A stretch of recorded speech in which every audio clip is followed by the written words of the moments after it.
if money starts flowing into alts, which it has not to date in this cycle, and maybe won't, but if it does, the market structure is going to feel much different. I think it is not an environment where Bitcoin necessarily will be outperforming in the way that it does. I think there'll be a lot of new things to do. And this boom bust pattern that we've seen, the fact that we haven't seen it is just a reflection of the fact that capital has not flowed into alts. I still think that capital allocators more generally are preparing since the election to move into the space in a way that they were not before. The potential for them to chase another move in the future, I do think they'll be more prepared for that. And that has the potential to be an environment where alts do perform. This episode is brought to you by ZKsync. Join the Elastic Network today at zksync.io/empire. Thanks to ZKsync for making today's episode possible. All right, everyone. Welcome back to Empire. We have Pranav from Van Eck. We've got Dave back on the show. Dave from Reflexive Capital. Welcome to the show, guys. Thanks for having us. Yeah. Pranav, you eating popcorn? What are you eating over there? Candy? No, it's like this mouth freshener that Indian people eat that my parents gave me. So nice. It's not like gum. It just digests. Interesting. All right. Good to know. Noted. Noted. Pranav, man. All right. So I wanted to have you guys on because Santi and I had this roundup that so this is coming out on Monday. Santi and I had this roundup on Friday and we were pontificating about markets. And the unfortunate thing for Empire listeners is that Santi and I have no idea what we're talking about. So we figured we should actually bring on two people who actually know what they're talking about. So maybe Pranav, I'd throw this first question to you. Like, just what is going on? Like, Bitcoin is down to 75 or 80K. I don't know the exact price that we're recording at, but, it was 105, 110. And then I opened my eyes and it's down to 80. Sol's down 50%. Memes are down 80%. Like, just what's going on in the market right now? Yeah. So I generally kind of bucket these things into like these sub asset categories. So I put Bitcoin in its own bucket. Then I put sort of like the majors like ETH, Sol, and call it like, I don't know, top 5 coins on CoinMarketCap into one bucket.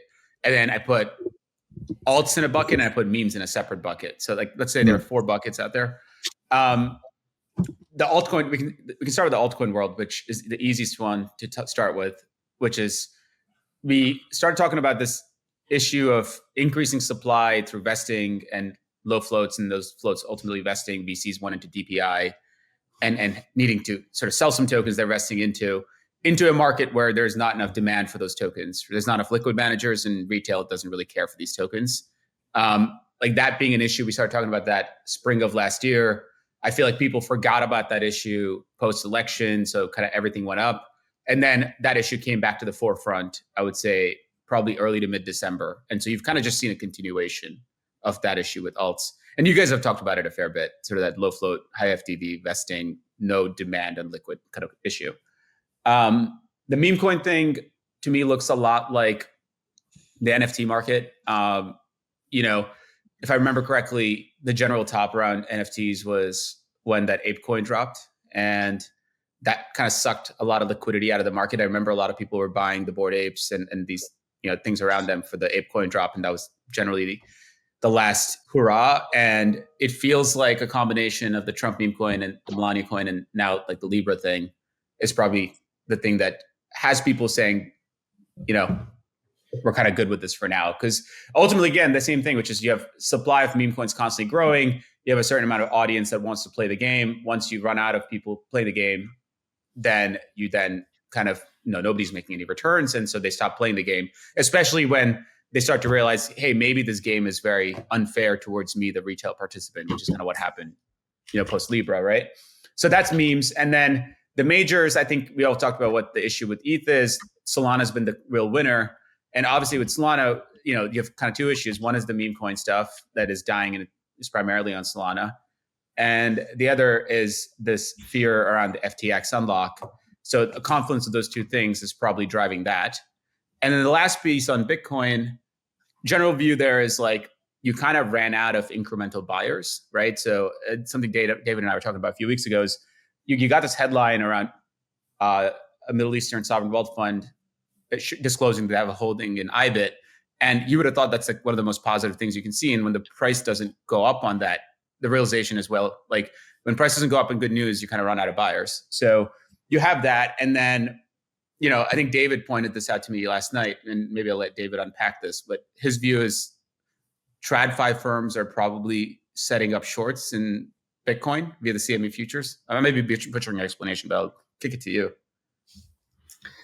Yeah, I think been looking at what's going on with the constellation of the basis trade and CME futures, and what's been notable is that the funding rate of the basis trade has come down, which, the strongest thing there is that basically the implied to pay someone to go short the market has come way down. So there's this large long in futures contracts. Someone has to take the other side.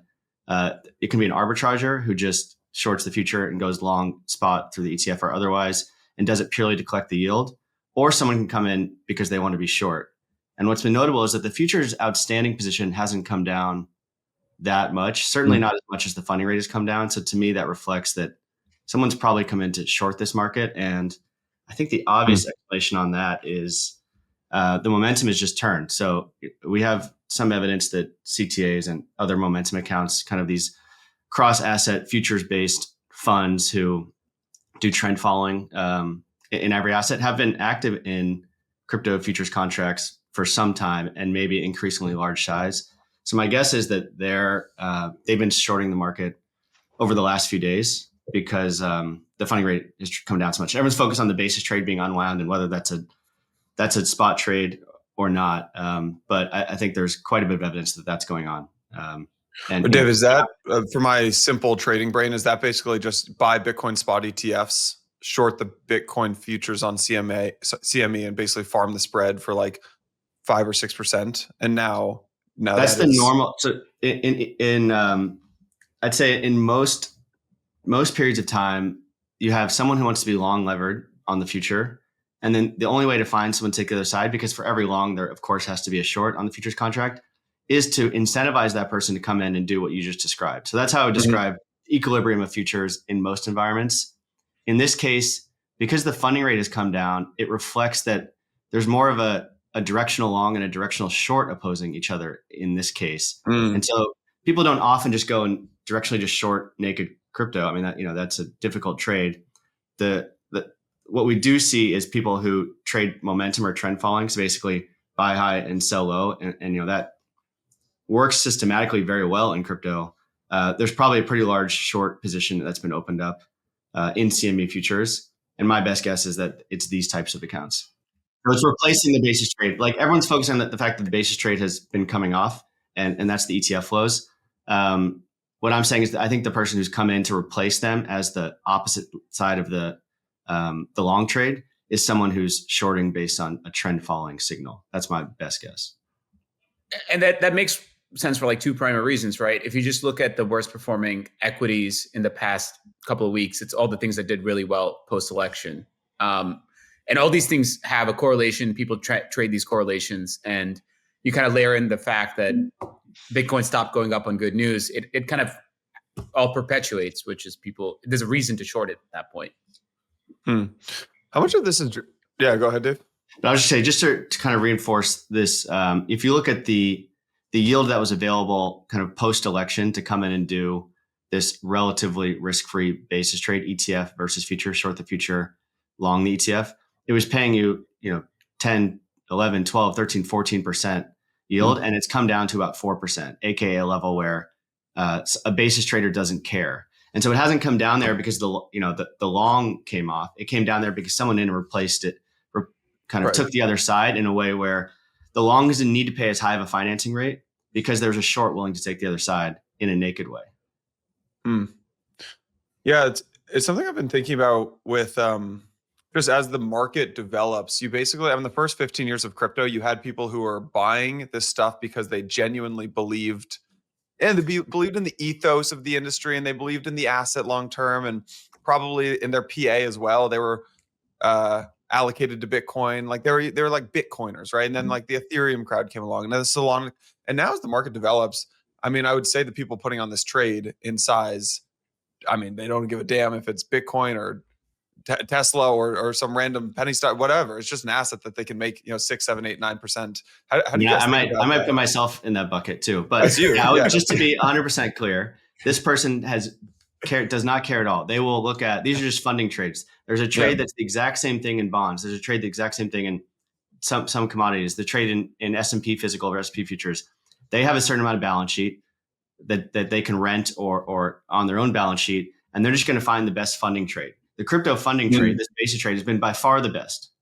And so they are willing to do large amounts of this regardless of what the underlying is. I think Wall Street has clamped down on how much trade they're willing to help facilitate, which has been a constraint at times in the past year since the ETF came out. But for the most part, yeah, the underlying doesn't matter, other than the fact that there is some different idiosyncratic risk with custody and things that I'm sure that makes the yield that they want like sufficiently higher than everything else.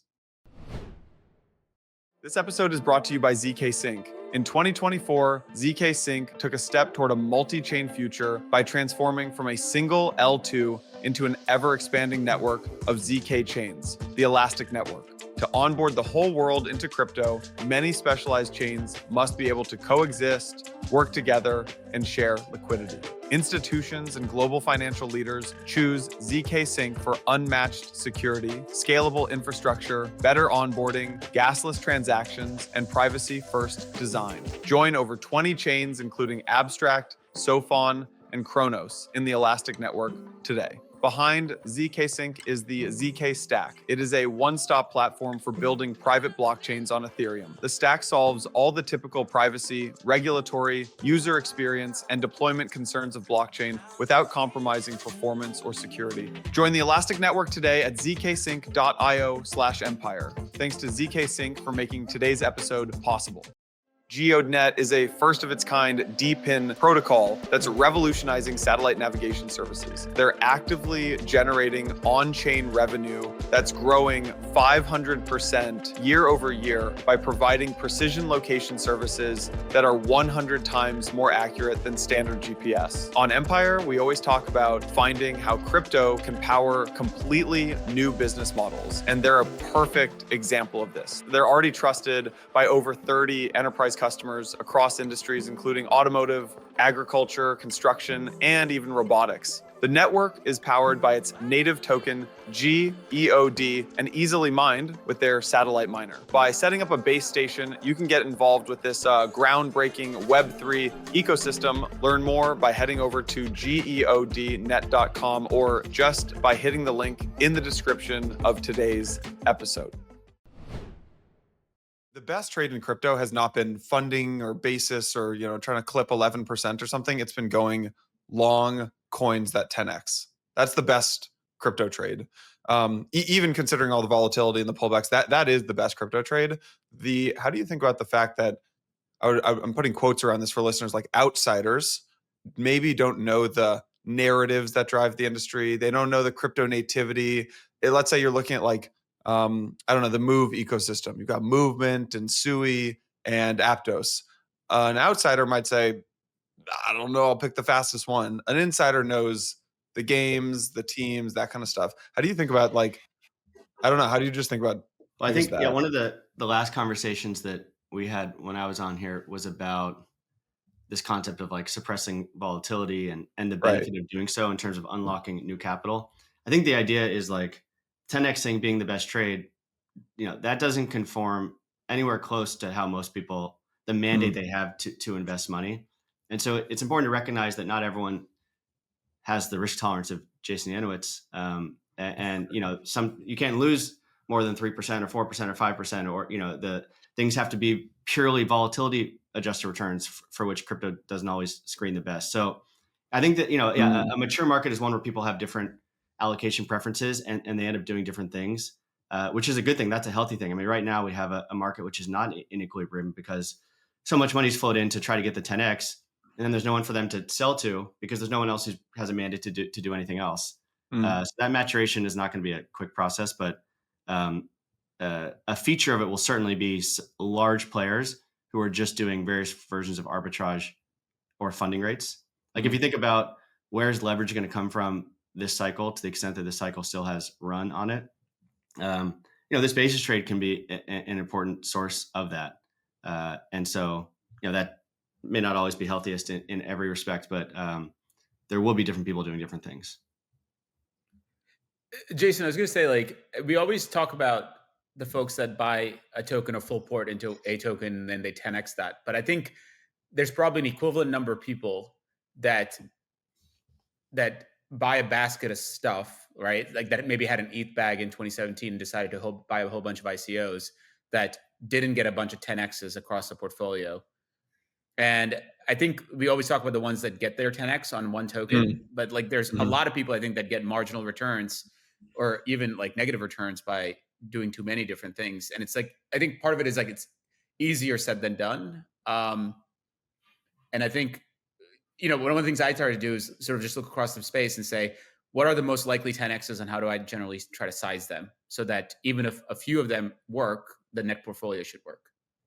Yeah. It's funny. I actually think this is the first cycle where crypto natives did not really win. Like if you looked at the last cycle, it was like, I don't know, if you just like bought some NFTs and you bought some DeFi things like Aave and Uniswap and Maker, and you bought some like L1s and you bought some L2s, you kind of made money on all of them, honestly. But this is the first cycle where you could have had a basket of 10 things and 9 of them are down 80%. And maybe you caught hype or you caught soul or you got, whiff or something like that. But yeah, you could have lost money.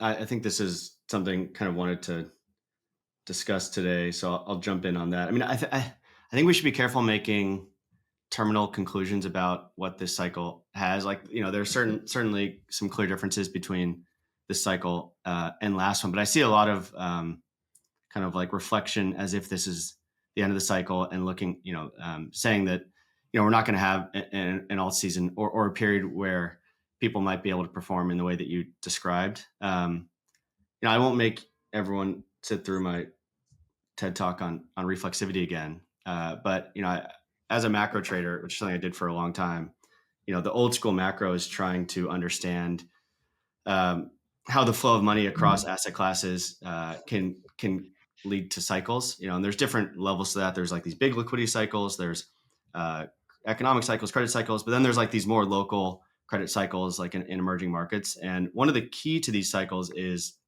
the flow of money. And credit often plays a very large role in creating the inflow and outflow of credit. But the boom bust cycles as a result are common because of how procyclical leverage is. And so reflexivity is this concept of this reinforcing relationship between higher asset prices, stronger balance sheets and more credit, let alone some of the other behavioral economic stuff that happens. So I like to model crypto as its own closed economy. And for alts in particular, they're basically never in equilibrium. Capital flows go from zero or to somewhat negative to very positive in very short periods of time. And so it's much more extreme than in an emerging market where you also have inflows and then a crisis and an outflow. So I think this reflexivity dynamic is really important to understand as it relates to the question of alts and whether we're going to have an environment where, as you're saying, the crypto native people are able to outperform. Because I think if that feedback loop of inflow starts going again, then alts can basically go back to going anywhere. And maybe it's not going to be all alts. There's going to be a bunch that are left behind. It's probably going to be a bunch of new alts.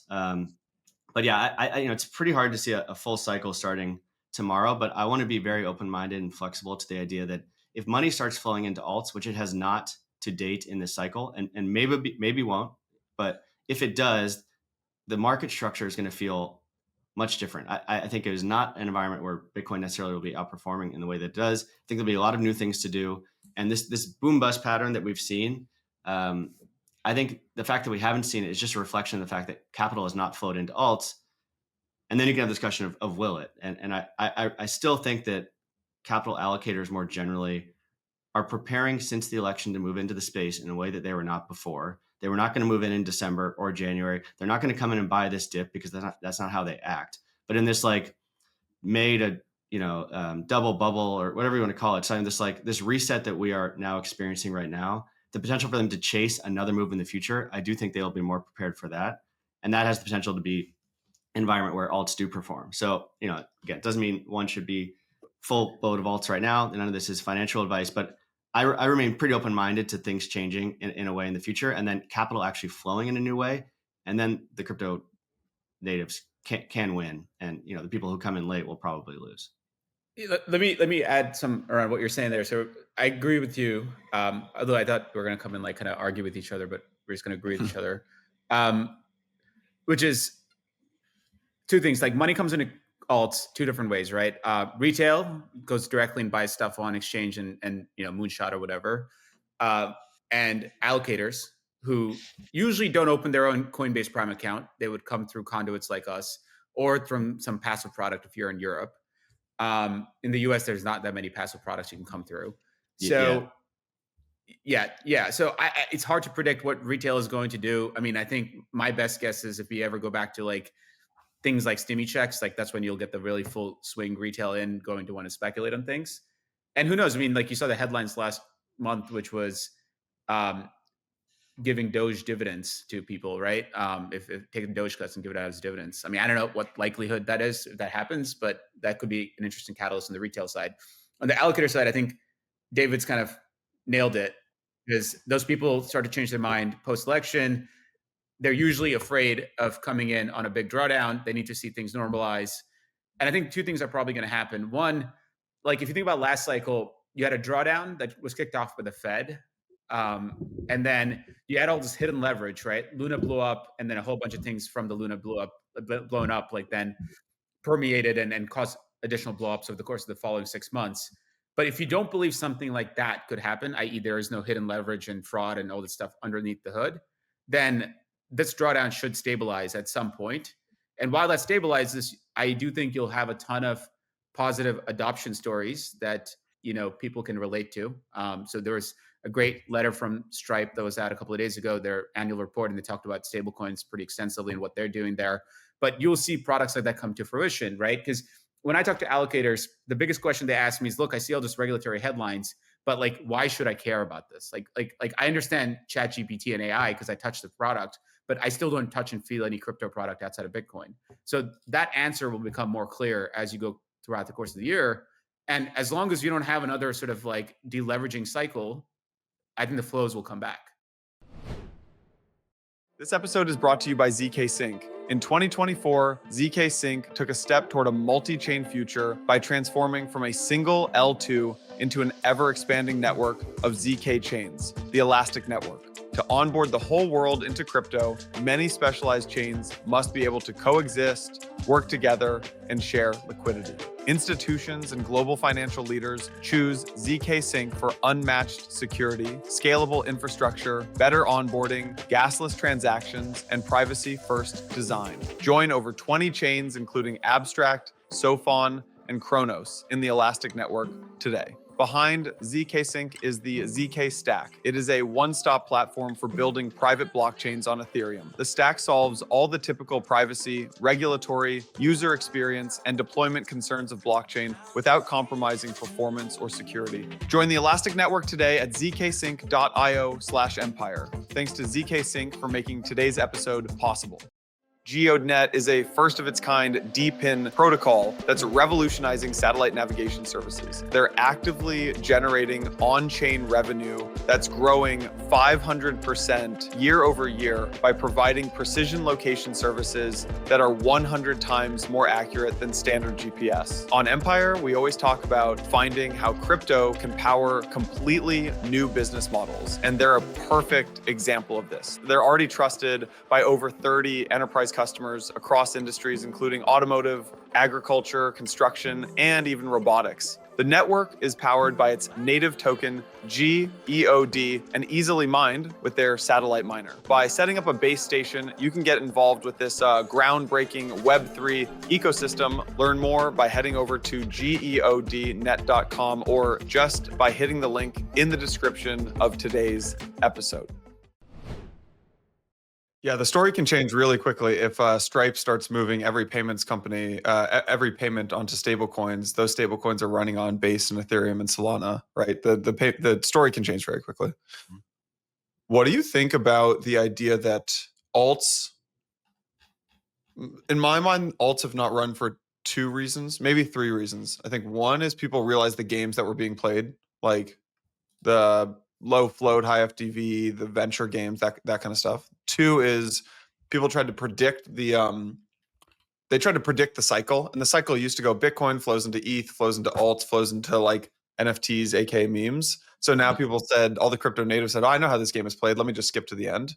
So it went straight to the memes. The third might be that there are more ways to gamble on Bitcoin now. So if you're retail, you can just open up your Robinhood account and basically, I mean, just, play with options, lever long 10x on Bitcoin. You don't actually have to, like, if alts were your lottery ticket, you can play the lottery actually just on Bitcoin now. What do you think about that idea?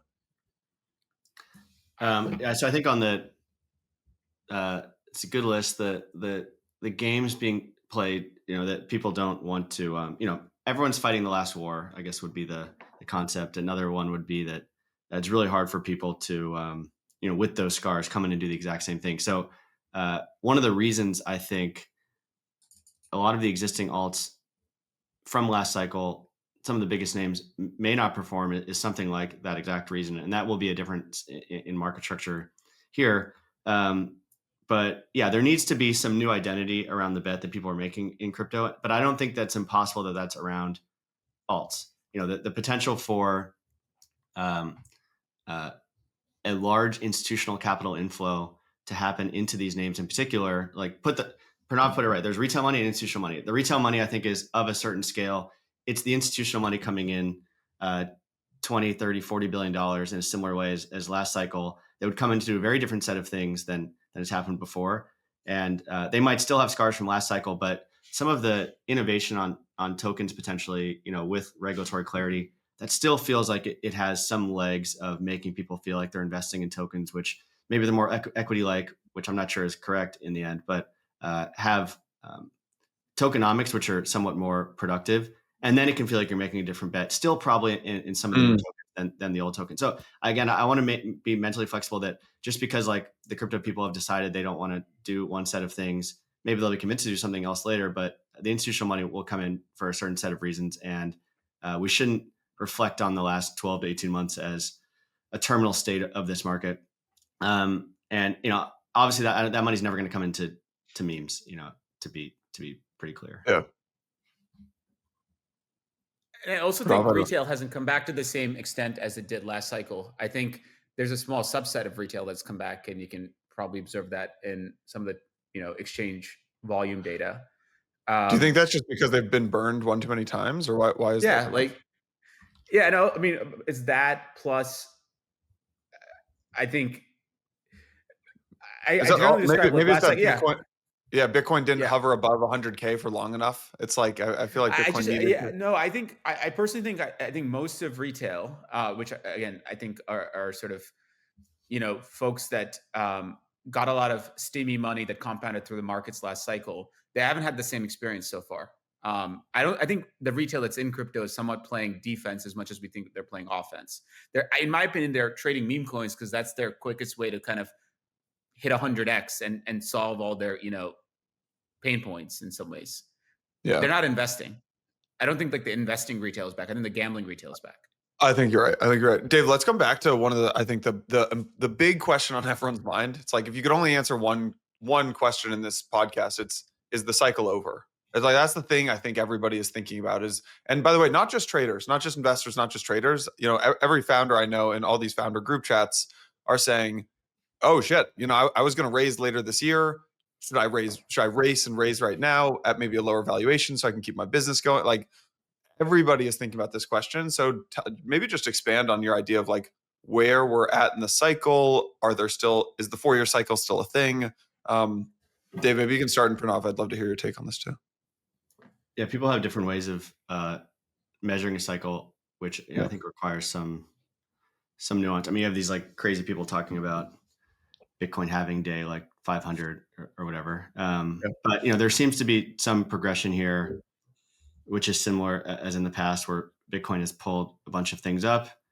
And then the question is, can that momentum be catalyzed into other stuff? I mean, I think if you're measuring a Bitcoin specific cycle, we may or may not have much further to go in price, maybe still in time. Not bearish Bitcoin by any means. But like if you were to focus just on the altcoin part of the cycle, which is either just the next stage in the entire cycle, or I think for someone who's focused on convexity and upside and asymmetry, it's like if you just were to focus on that part of the cycle where those sorts of returns are possible, you could say it hasn't even started. And so then the discussion is like, will it start? If you go back to capital flows, money has not flowed into the space yet. A cycle is money flows in and money flows out. Oftentimes the money flowing out is, as Pranav mentioned, credit contracting very quickly, BlockFi, Celsius, and like that's the intense selling, which can lead to this depression on the other end. But I don't see an inflow which has happened yet, which makes it seem very premature to specifically ask the question of, is the cycle over as it relates to altcoins? And I think it's like, it's very, right now it feels really bad. It feels like there's no momentum and anything like that. It's hard to find exactly how the cycle is going to start. But I maintain that if momentum were to reset and start to go in a positive way, and then money started to flow in a way that it hadn't, that's the beginning of the cycle. And so that's why I kind of try to add nuance to the frame here. Because again, if you're talking about like the 4-year cycle, then yeah, it might still, or like use this baseball thing, it could still be in time, like the 7th or 8th inning. But that might only be the inning where the next stage where altcoins perform actually starts. And again, it may never happen. Like Bitcoin could just lose momentum and the money may not actually flow. I mean, I not financial advice, tend to think it will. But I think it's sort of it's like a premature question to be asking. I also think, like, look, we might be in a world where we get microcycles in different pieces of the market, right? So if you think we've kind of tapped at the number of people who want to gamble, like it is what it is. That's not, that world is not growing, right? Like the people that want to do sports betting, there's a certain amount of people that want to do that. Same thing, like people want to trade memes and like just gamble. There's a certain amount of people that do that. So let's say you tap that audience out, then the audience that's left to come are going to buy things that they think are useful products, that there's clear value and it can gather mind share and attention and has a good, responsible, good founder. You can trust the whole thing. Like if you think that the next audience to come are the people that will buy assets like that, where good assets, they can buy it and sleep at night type people, then you will get microcycles in those types of assets because of like actual product market fit. Yeah, I think that, the microcycle thing is certainly another path and one that would feel distinctly different. But I think that the part of that question is like, are we just going straight down for the next 6 to 9 months with like a minus 80 from here, or like if you were to measure it from the something like the peak, and that feels very, very hard if you haven't had the inflow yet. So the way I would differentiate between a mega cycle and a mini cycle is, it's more about like how much money flowed in on the way in, which then I have very boom bust models for this asset class. The more money comes in, the more money that can come out. So yeah, it's like right now, maybe it's only mini cycles because only like trace amounts of money have flowed in. Putting Bitcoin aside, I'm trying to really focus on the altcoin side of things. Of course, money can come from Bitcoin into this stuff, but yeah, you can't have a major cycle outflow if you haven't had a major cycle inflow.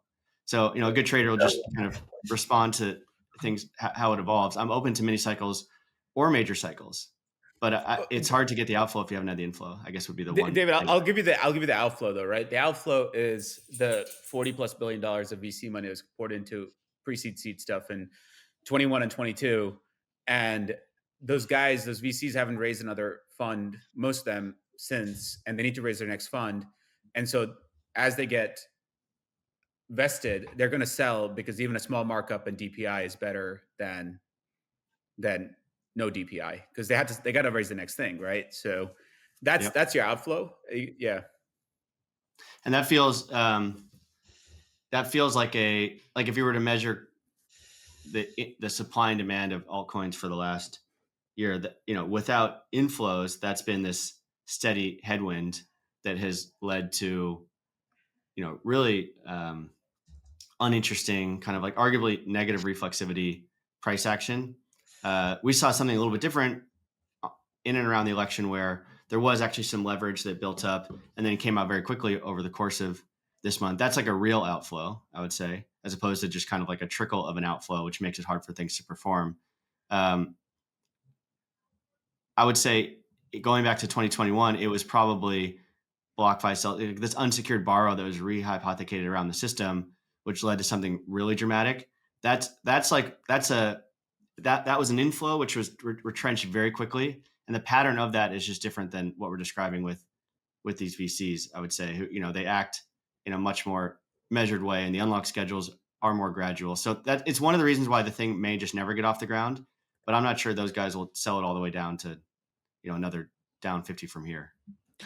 Dave, you talk about reflexivity. What is the catalyst that kicks off I think of like reflexivity as just like a snowball, where it's like this snowball starts rolling down a hill, it gets bigger and bigger and crazier, and everyone grabs onto it and wants to be part of the snowball rolling down the hill. What is the thing that pushes the snowball down the hill? What is, if, because I thought it'd be November, right? I thought it'd be Trump getting elected. That leads to good regulations, which leads to institutions starting to allocate, which leads to companies starting to adopt stable coins. The narrative gets big, and like boom, you've got A big picture. That's still my best guess. So Yeah. there's like the tactical question of how do we get there from here, but big picture, I believe in what you said quite a bit.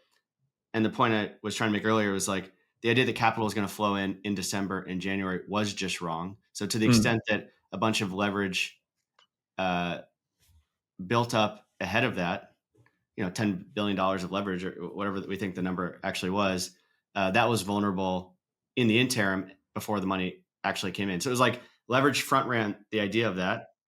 It didn't happen. We basically reversed that entire move.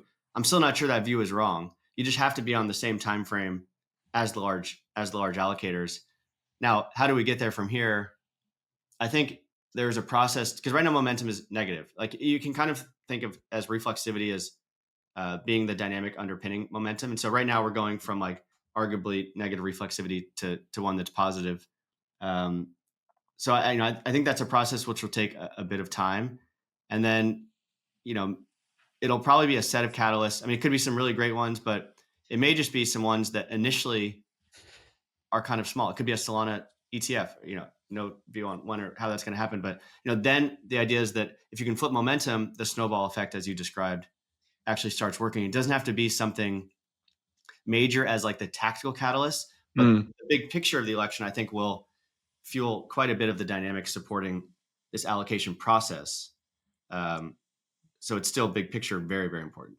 Yeah, my sense of this is that the thesis is still completely intact. It's just that it wasn't like institutions woke up on, the day after the election and said, "Oh, great, now I can start allocating to These are boomers, right? They take their hype and holidays. It's Solana like and alts." take like It's 3 like, weeks off for Christmas. You right. gotta like we'll kick off a committee in January. Okay, we'll have our first meeting. Who's going to do what? It's Right. probably a second half thing in all cases. And I think they made their decision in 2024 that crypto and Bitcoin is either real or it's not real. So they're not just, it's not like it's not like Bitcoin pulls back from 100 to 80 and they're like, "Oh, never mind, throwing away the strategy." It's like this No, stuff although just it doesn't help. It doesn't help doesn't help. accelerate anything. They Yeah. will chase price, but that's why it's probably like the initial snowball next time is one they're more prepared to chase, and that's why something which seems kind of like a medium catalyst within the big picture bullishness can just get things going in a way that it could not in December.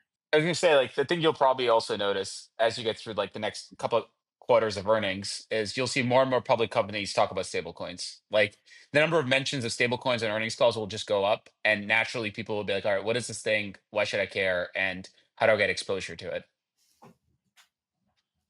Yeah, well said. Pranav, what's your take on the cycle? Short-term view and long-term view. I think the short term, defined as like 3 to 6 months, is purely going to be macro. Like as in what's happening with growth, inflation, Fed cuts, QE, QT, tariffs, all that stuff, right? And then those are things I don't particularly have a strong edge in. I don't try to predict, but I think it just seems like that is going to dominate flows, risk appetite, all that good stuff. So if you're kind of on the positive side of that, if you have a positive view on those things, then you'll have a good time in the next few months. The opposite is true as well. So I don't think crypto will live on an island for the next several months. I think it's going to be driven by that. I'm pretty optimistic on the other side of it, especially on the other side of stablecoin legislation. I also think you don't necessarily need a market structure bill to pass through Congress to start to see movement on things outside of stablecoins. Because I think the SEC and CFTC can, through rulemaking and through no action letters, allow things to happen, and you will see more things happening there. It just makes too much sense. So I think all those things will take time. I think it's like a second half of this year story. So I could see next 3 to 6 months being very choppy, and people get chopped. People try to trade it, get chopped up, whatever, and then things look a lot better in the second half, Yeah, and we have then all forward. sorts of evidence over the last month that behind the scenes things are progressing uh, within and around the market regulators and banking regulators. So I think all of that feels firmly intact.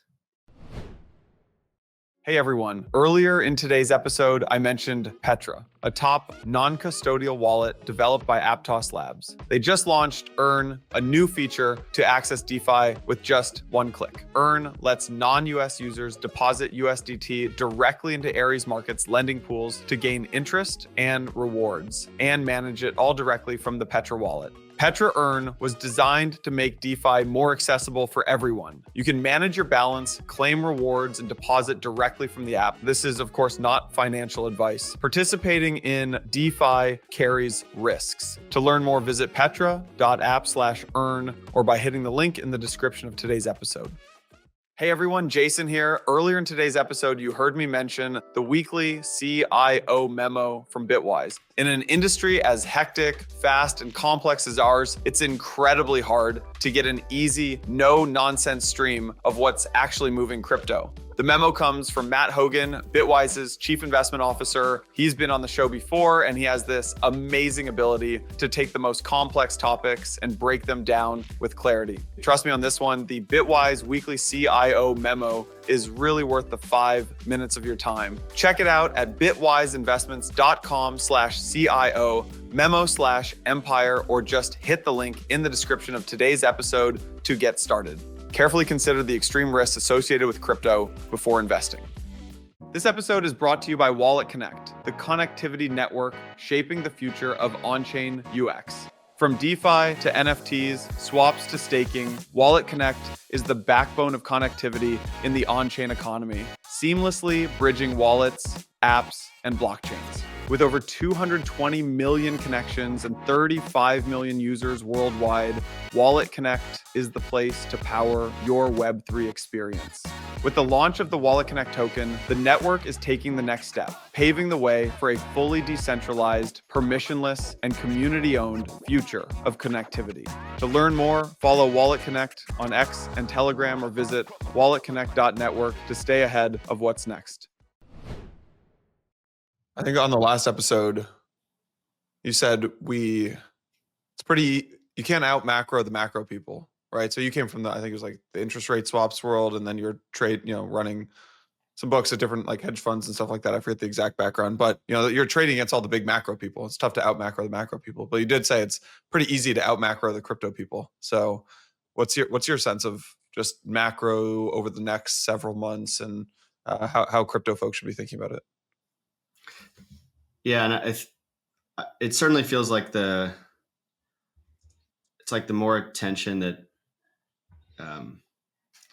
like if you were to track the amount of macro discussion on crypto Twitter or something, it's probably like a counter indicator.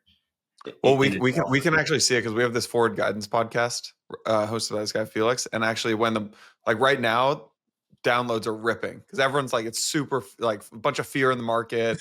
Like macro, I just think of as bear porn. It's literally just people love to be like, oh, you could sell it all, like go to cash. You should really never listen to a macro trader. Don't say that. Don't say forward guidance. Great podcast. Great. They're always way too bearish. Well, you'd say like if you had such great calls, you wouldn't be doing podcasts all day, right? Yeah. Well, what are we doing here? I'm not sure. But I would say, yeah, to me, the macro matters at the extremes. I model the closed system of crypto as very self-fulfilling, and so it's not like where did the Michigan consumer confidence survey come in today, and you should trade crypto based on that. It's mostly about, is there going to be some large macro event which can catalyze the self-fulfilling nature of crypto to start a new cycle, to Pranav's point, or to have an outflow if we've had an inflow, or otherwise. So that's kind of the bar at which I like to focus on things, and I do think it's hard to have a strong view on where we're going because there's so many cross currents right now, and so I wouldn't there's a lot of people with stronger views than me, actually. I'd say I'm most worried about economic weakness as it relates specifically to fiscal. And there's a few different channels on how that could happen. It could be because of Doge, or it could be actually because of some of the budget stuff that happens later this year. But I think what's interesting is the way the budget math actually works. There's this concept of fiscal impulse. So it's like the second derivative of the deficit, which matters for growth, which is a first derivative of activity. So basically, if the deficit goes from 6% to 5%, that's commensurate. That's a 1% drag on GDP. So it's not like if you run the same deficit as last year, it's no new incremental activity from last year, if that makes sense. So the idea that the deficit could go from where it is now to 0% is obviously just a disaster for growth. So, crypto people are like so focused on deficits because I think Bitcoin played a large role in onboarding a lot of people to crypto, where there's this focus on eliminating, reducing deficits and people celebrating the Doge thing. But just from a pure macro lens, if some of these views are correct in terms of what it's going to accomplish, it's obviously going to be super painful in the short term. Yeah. How do you guys think, maybe flipping from cycle conversation to like specific assets? I'm sure you guys can't like talk about what you're buying and stuff like that, but how do you think about like what to buy? And this market's funky, right? Because like some things are up, Sol's down 50%, Bitcoin. So maybe let me start with actually one question. Bitcoin dominance is at 61%. Do we end the year higher or lower for Bitcoin dominance? Go, David. You go first. Now nobody wants to talk when we get into specific predictions. Yeah. Lower. I'll take a prediction. I think lower. I think it's lower. I think like whatever. If you believe that altcoins have the potential to go through a capital inflow led cycle, then of course it's going to be lower. So probabilistically, I would put a greater chance of that happening than not happening later this year. So that's true. I mean, I do think there's this perception at this late in the stage of the cycle, as measured of like, there's the Bitcoin stage of the cycle. We're probably in time at a pretty late stage of that, where there's a very strong belief that Bitcoin can be the only thing you do in the space, which feels very vulnerable to FOMO, making people feel differently, and then a rotation out of Bitcoin into the rest of the stuff. And then obviously, like if you take $1 million out of Bitcoin and put it into token 143, that has like 20x the impact on token 143. And so it can really help fuel a Bitcoin dominance move lower, even if Bitcoin doesn't go down. Like, money comes into Bitcoin, Bitcoin still grinds up to 120K, which may not be a bad forecast over the course of this year. And then if the money's flowing into the rest of the stuff directly and out of Bitcoin, Bitcoin dominance can go down quite a bit. There's a lot of money that like, despite the point, just one last thing, the point that I was making earlier about like people doing the basis trade, having different preferences. I think there's a lot of money holding Bitcoin right now that is not in crypto to make 20%. It's in crypto to do the Jason Yanowitz thing of 10x your money or whatever. And the best thing Bitcoin has going for it is its momentum. And so it does feel like very vulnerable to rotating if given a real reason to. And Jason, I think to your other question on sort of how do you think about allocating investing in the space, we've kept it generally simple, which is let's own the bottom of the stack and let's own the top of the stack, right? So anything in between, I don't really see like doing much in. Like anything that's too infra, like especially in token form, is going to struggle because the most of the participation in the market today is still primarily retail, and the retail that's the sleep at night, I'm going to own this thing. Retail has like a very specific behavior, and you kind of observe it from Hyperliquid or any of the other ones that performed well last year. The one common thread we saw across all of them was great founder, like a visionary founder, great community, great product. There's some moat around the product that's defensible, and that project is able to increase mind share and attention. Like I think crypto is one of those things where every morning any participant in this market is woken up to like 10 other things that's trying to compete for their attention and capital, and you need to be reminded every day why you're holding the thing you're holding, and you want to like continue to hold and maybe add to it, right? And there are very few projects that can do that while at the same time having a great product. some people can play the tension game really well. Some people can build a great product, but there are not many people that can do both. So when you Mm. find the guys that do both, those tend to be good investments, in my opinion. Yeah. Do you think that I think there's an idea that historically these prices have traded on narratives, and that maybe we move into a fundamentals driven. It's kind of become a meme at this point. It's like, Yeah. the fundamentalors. But you can kind of build these like models around these tokens, and maybe the SEC lets you pass the cash flow back to the token, and boom, you've got a nice, pretty model that an institution likes. What do you guys think about that thesis? I mean, I think that's kind of partially. I personally think it's like a waste of time. But also, I think that approach still doesn't really work in like TradFi as much either, right? Like, look at all the value investors that have just underperformed, like the big tech stocks for the longest time. It's because like most people like as retail participation in all asset classes has generally increased, and like you have in public equities, you also have this indexing phenomenon. But like in general, I think more retail approaches it as like I like my iPhone and Apple seems like a good company. I will look to buy some Apple stock, right? That's they don't sit there and say, all right, I'm gonna go build a DCF right now.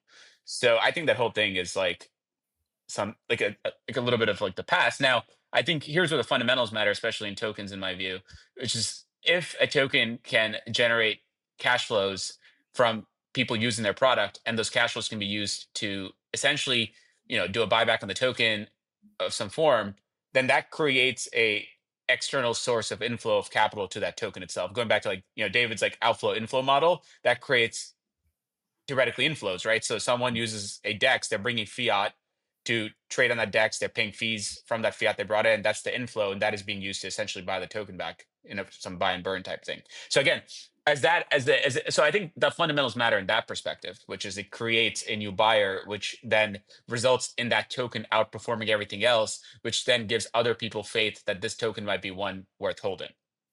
Yeah, I think that's probably the best rebuttal to the current market critique of altcoin supply would be to move in that way. I'm not sure it's great for long-term sustainable economics or whatever, but yeah, I think like on the fundamental question, Pranav's point is right. The value investing thing, like when you think fundamentals, you think of like Warren Buffett or something where we're trying to look for something like a PE ratio, and I think the form of actual fundamental analysis, which probably works best here and in parts of consumer internet, is people are just looking for network effects, and actually like straight revenue. Pre-revenue is better, but whatever. Like revenue is can get, if it's getting in the way, and that it isn't a priority. But one of the reasons crypto has this boom bust pattern is that people are just trying to own a piece of the network which is growing the most, and a lot of times that growth is episodic as a result to price going up. And so basically you have these price moves up, so the network activity increases, so people chase that and Right. try to play for this to get bigger. uh, I still have open questions about how these tokens should be used to arrive at something which isn't so boom bust. But certainly right now, the fundamental work the market is doing, I don't think this will change, even if you get like 10 more traders coming from Millennium to open liquid funds or something. Is to do something like just focus on revenue versus floating market cap. I think it's going to be more of the like which networks are growing the most in users or whatever metric you want. Posted this thing, it was like, if you could only buy 3 assets right now, what would you buy? And I try to do that like every 6 months, because like it kind of it gives you a sense of what people on Twitter like. And it was basically the biggest drop off of confusion between people. Basically, it was like Bitcoin, Sol, and ETH were like obviously mentioned a lot. Then it was Sui and Hype, and then there were like 800 other answers that were just a hodgepodge of like random tokens. And usually like it's kind of, you can start to form like a top 20 based on those replies. So it was like a massive drop off after those top 5. How do you guys think about, again, I know you probably can't say like what you're buying and stuff like that, but how do you think about this question of like what to start buying? No, it's interesting. I think when we're in like there should be more obvious answers. Like the narratives, Right. like for there to be like you shouldn't own altcoins until there's more obvious answers, maybe is a different way of putting it. And that's like the momentum characteristic here, where it's not like you have to be super contrarian and find the answer before anybody else knows it. The better trade sort of probability times magnitude would be to wait till the market has more consensus answers, and then not feel like you need to play the PvP game anymore. The other conclusion around this cycle is that it's always just going to be PvP. But if money's coming in, it doesn't need to be like when you buy an altcoin, it's not because the only inflow into an altcoin isn't because someone sold another altcoin. So there should be more persistent outperformers. And if not, yeah, maybe you should just stick it in the majors would be a macro view. Yeah, I think I do this exercise with my team. So in most times, I think we're in the regime of it's already contrarian to be in crypto, so we don't need to necessarily be contrarian in crypto, right? Like we're in this space that's already contrarian, so we're just betting that this contrarian idea of crypto becomes less, it becomes more mainstream. So that's starting baseline. And then we do this exercise where we say, if there's three things you can buy and not look for the next 2 years, what is that? And oftentimes that doesn't really change that much. And we all kind of arrive at the same answers because we all kind of like, if you just close your eyes and you're like, I can't touch this, like we all will probably answer the same thing. So those tend to be like sort of like core holdings for us. And then there are periods of times when like there are like these, as I said, microcycles that happen, right? So in Q4 of last year, you had the crypto AI cycle, and we see a microcycle happening. We generally approach it with there'll be great shorter term trading opportunities where there's a ton of upside volatility. And can we do some pattern recognition and capture some of that upside volatility? And again, just recognizing that like this microcycle might end at any point because a lot of it is, vaporware and things get overdone. So right now, I don't see an obvious microcycle. So we just sort of focus on the long term. So But you if just said, something, yeah. yeah, we don't do the short term stuff necessarily, right? What is your job, Just to Pranav? tie this together, sorry, in the last, because this Yeah. is sort of the conversation we were having just a few minutes ago, which is it microcycles or is it big cycles? And to me, it's not like deterministic, but like if there's a greater amount of money coming in, I think there will be things to do that aren't microcycles, like 1-day cycles or even 1-month cycles, like the AI agent thing. So I want to remain pretty open-minded to the opportunity set shifting. Some good sectors would help to reinforce the narrative to bring capital in, but that's how the snowball works. Pranav, what's your job? Is it to pick 10 to 20 tokens and you're trying to 10x like a couple of those? Is it to like do maybe I think what Dave was trying to say earlier in the episode, which is upside but in a volatility range? Like what is how do you think about your job? So I start with like, who's my customer, right? My customer are the investors in our strategy. And then why are my customers taking my product, which is the thing I do? It's because they can't do this themselves and they want exposure to the space. Mm, So, so as in, when I say the space, I say to folks, crypto today is like a $2 trillion asset class, give or take. I mean, if you take Bitcoin and stable coins out of it and even Ethereum out of it, it's comes something like 600 billion or 650 billion. And ultimately, the $650 billion asset class is trying to replace global equities and global fixed income over a very long time horizon. It will just take market share from those asset classes. So the upside, if the thesis were to play out, is pretty massive. And again, that's all outside of Bitcoin. Do you want exposure to that? If you do want exposure to that, do you want it in, sort of early stage venture form, or do you want it in liquid form? And I think most people should pick both because I think there's great opportunities in both. And so if these people have made all those choices, aka my customer, then my job is to give them the best risk adjusted returns. So yeah. whatever that does that. Yeah, fair. Dave, on the last time you were on here, you said crypto is, well, usually in liquid markets, you have a lot of efficiency. And crypto is really interesting because it's very liquid, but also very inefficient. Are there any like obvious inefficiencies you see in the market right now? Yeah, I think they're the greatest. I mean, there's like a lot of short-term inefficiencies. I think that that requires a certain amount of sophistication and technology to apply to them. And there's some pretty strong groups focused on those.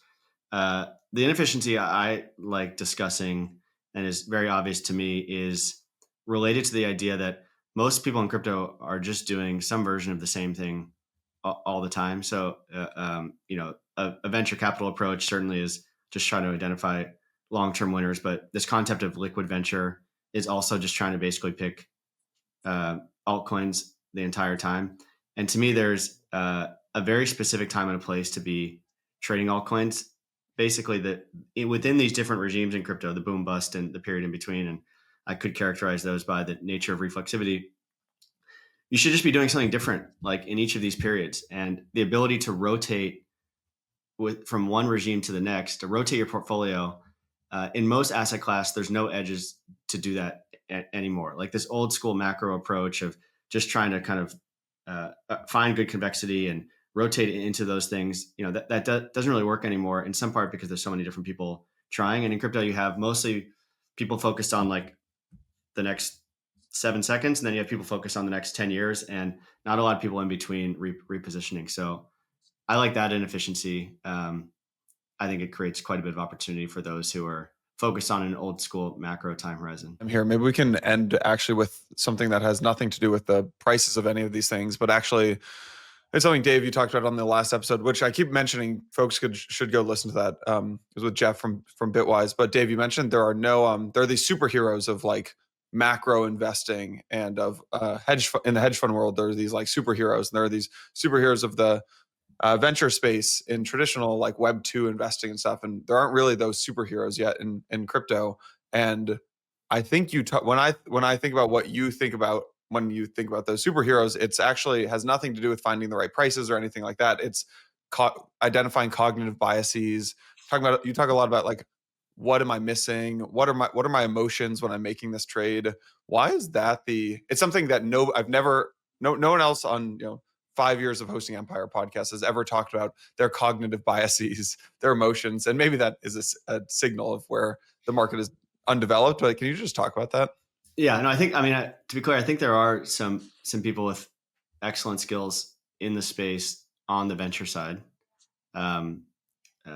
crypto, that deserve quite a bit of recognition for performance so far. I think, yeah, the thing that we haven't had a lot of quote unquote superheroes, people who are very in tune with their cognitive biases and are able to use psychology as a strength in this market, which is the skill I would say most inherent in a good trader. I think it's like it's sort of saying the same thing as the last point about there not being anybody focused on this time horizon. I think in this market in particular, which is like the double black diamond of trading because of how it seems most real at the top and the biggest scam at the bottom, and you have months like February of this year. I think it requires a very healthy set of psychology, and the only way I've ever seen that being developed is through a long career of trading. It's like you just develop scars. You understand that you can be psychologically weak at times. You make a plan which acknowledges those weaknesses and incorporates them as part of your strategy to make sure that you're not putting yourself in a potential sign of weakness. So a lot of the asset management on the trading side, I don't see as having that experience. There definitely are some people that are better than others in doing it. Not everyone's made to be a trader, obviously. But I believe that it's something that's, if you look at commodity hedge funds, it's just as volatile, and the people running those funds have a certain skill set, which is pretty unique. So how do you think about emotions when making these trades? Like, do you have like a process you follow, or? I mean, everyone's different. So it really comes from a recognition of like, when you think about all the potential things that could happen, really solving for the one in which you would be psychologically the weakest, and either having a plan now around what you would do in that moment to kind of reduce the intellectual weakness on your decision making, or just set up a way where you don't enter that position. But it's really hard. It's like, some people, if the market goes 50% against them, they want to double down. Some people want to get out, and maybe you're supposed to be staying in. So designing a process around that, and you can figure that out for trading. You can go to the craps table and see what happens if you go back to the ATM after you lose all your money, and whether that's a good decision or bad decision. But having actually those experiences from trading becomes pretty clear when you do this for a little while. Yeah. Pranav, how do you think about this? No, David brings up a lot of good points. I was going to put words in David's mouth, which is he looks at all these widgets and like they're completely unemotional about it, which is probably the right approach. I was actually having a version of this conversation with one of my team members recently, which is him and I are very similar in the sense that, and I've slightly evolved, and I'm trying to get him to get there as well, which is we either love ideas, certain ideas, investment ideas, or we hate certain investment ideas. And it works in your favor when you love an investment idea for the right reasons, and it goes against you because it gives you the conviction to add. So there's a positive to that. The negative on the other side is like when you hate an idea, you often might give up on a bunch of returns. So one of the things that I've worked on for a long time is like when I hate an idea, I actually want to go spend more time on it to understand why I hate it, and maybe I'll end up loving it, or at least liking it, or realizing that it can generate a return. In I which saw you case, do like, this last week with Mike. Yeah. I thought, well, yeah. yeah. Just trying to learn. Yeah. Yeah. I was just trying to, and I think that like just like that's been the approach we're taking, which is like when we hate something, let's really go spend time there because there's something to explore. And again, just reminding ourselves that like we're in this for returns and not to be like, tribal and emotional about something. Yeah. Yeah. Yeah. People can start there with respect to good psychology is not making this your entire identity. That does not lead to rational thought. Well, I think a lot of people are reflecting on that comment, saying it's a tough one for me, but yeah. Yeah, Mr. Yeah. Crypto over here. Yeah. Yeah, there you go. Pranav, Dave, thanks guys. I appreciate the time. All right. See you later. Thank you.